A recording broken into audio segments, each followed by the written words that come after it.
రామ్ చరణ్ కంటే మహేష్ బాబుతో మూవీ చేయడం చాలా కష్టం. సీనియర్ డైరెక్టర్ వివాదాస్పద వ్యాఖ్యలు. ఈ యొక్క టాపిక్ గురించి పూర్తిగా తెలుసుకుందాం. అందుకంటే ముందుగా మన ఛానల్ కొత్తగా వచ్చినట్లయితే సబ్స్క్రైబ్ బటన్ బెల్ ఐకాన్ దానిలో పెట్టుకోండి. ఖచ్చితంగా ఈ వీడియో క్లిక్ చేసినప్పుడైతే మరింత మందికి అయితే వీడియో షేర్ అవుతుంది. మన ఛానల్కి అయితే మీకు సపోర్ట్ అనేది ఈ విధంగా కోరుకున్నాను. ఇక్కడ ముందుగా చూసినట్లయితే ఇక్కడ రామ్ చరణ్ కంటే మహేష్ బాబుతో మూవీ చేయడం చాలా కష్టం. సీనియర్ డైరెక్టర్ యొక్క వివాదాస్పద వ్యాఖ్యలు. ఈ యొక్క టాపిక్లో మనం చాలా జాగ్రత్తగా గమనించినట్లయితే ఇప్పుడు ఇండియన్ సినిమా నుంచి ప్రపంచ స్థాయిలో అపారమైన ఆదరణ అందుకున్న హీరోల్లో మన కొందరు కూడా ఉన్నారని చెప్పుకోవచ్చండి. మరి ఈ లిస్టులో బాలీవుడ్ నుంచి కొందరు ఉంటే ఆ తర్వాత మన తెలుగు సినిమా నుంచి కూడా కొందరైతే ఉన్నారని చెప్పుకోవచ్చండి.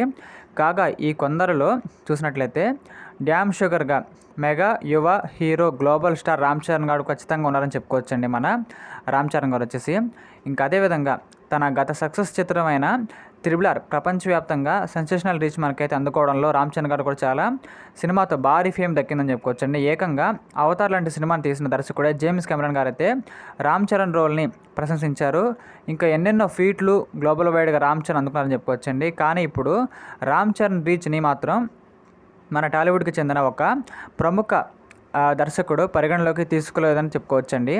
అది ఎలా మనం చెప్పొచ్చు అంటే కూడా ఇక్కడ మనకైతే ఇన్ఫర్మేషన్ అయితే ఉందని చెప్పుకోవచ్చు. మన కృష్ణవంశీ గారు ఉన్నారు కదండి ఈ ప్రకారంగా.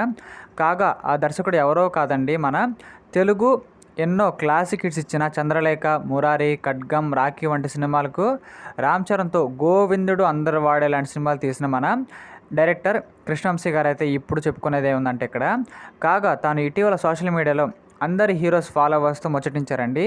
ఈ క్రమంలో రామ్ చరణ్తో మరో సినిమా ఎప్పుడు అనే మాటకి బదులిస్తూ చరణ్ కోసం అదిరిపోయే ఐడియా నా దగ్గర ఉంది, క్రేజీ స్క్రిప్ట్ కూడా నా దగ్గర సిద్ధంగా ఉంది, కానీ ఇక్కడ రామ్ చరణ్ తనకు ఓకే చెప్పాల్సి ఉందని, అంతా రామ్ చరణ్ చేతిలోనే ఉందని తేల్చేశారని చెప్పుకోవచ్చు. ఎందుకంటే వీరి దగ్గర ఒక స్క్రిప్ట్ కూడా ఆల్రెడీ మనకైతే సిద్ధంగా ఉంది అనే పాయింట్ చెప్పడం జరుగుతుంది. కానీ ఇక్కడ చూసినట్లయితే ఆ యొక్క సినిమాకి ఖచ్చితంగా రామ్ చరణ్ గారు అయితే ముందుగా ఒప్పుకోవాల్సి ఉంటుంది, ఆ తర్వాత డేట్స్ ఇవ్వాల్సి ఉంటుంది. కాబట్టి ఖచ్చితంగా పూర్తి బాధ్యత కూడా మన రామ్ చరణ్ గారి చేతిలోనే ఉంది అని మనకైతే ఇక్కడ కృష్ణవంశీ గారు చెప్పడం జరిగిందని చెప్పుకోవచ్చండి.